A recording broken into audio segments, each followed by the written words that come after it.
As far as titles go, The Legend of Zelda: A Link to the Past is an all-timer.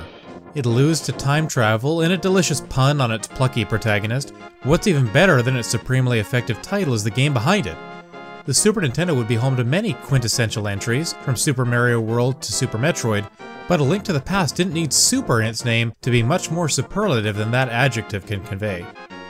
Every 2D Zelda title that came before, and has come since, is compared to this 16-bit masterpiece, one that is every bit as entertaining now as it was in April of 1992, a mere 8 months after the launch of the SNES. An almost 30-year-old entry in one of gaming's most storied franchises, A Link to the Past might not be everyone's first or even favorite Zelda game, but without a doubt, it remains a timeless classic. The story of how I acquired this particular cartridge is an odd one, which I'll share with brevity. As the weather began to warm up in the middle months of my West Coast Canadian home, the families in my neighborhood would have garage sales every couple weekends. I guess you could say they were spring cleaning, but such a phrase wouldn't have a ton of significance to 7-year-old me. What did interest me, however, was checking out each yard sale for electronics, video games in particular. As it so happened, just a few doors down from my house, a neighbor was selling what I believe were sealed copies of Super Ghouls and Ghosts and The Legend of Zelda: A Link to the Past in that unmistakable gold box. While I would be tempted by and eventually own both, it was the third Zelda title that I couldn't help but gravitate towards after spending so many hours enjoying the first two games on my NES. I'd also played Ghosts and Goblins at some point prior to this, but its punishing difficulty may have also swayed me towards another trip to Hyrule.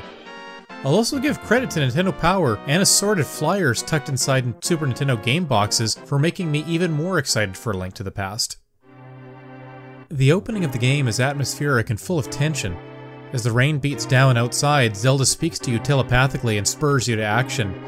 You follow your uncle towards Hyrule Castle and gain entry through a shortcut hidden under a bush.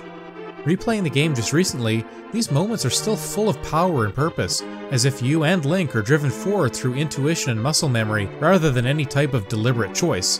What struck me the most playing the game through again on the Nintendo Switch Online service was the way in which the setting of Hyrule, both in the Light World and the Dark World, is so evocative and captivating. Secrets, enemies, dungeons, and other characters fill both worlds to the brim. Nearly every screen has an eventfulness to it.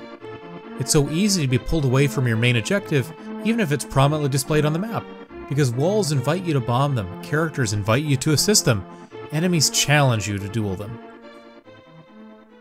The true heart of A Link to the Past is its dungeons. Even if some of them pale in comparison to what would come after, their design, presentation, and challenge are still compelling today.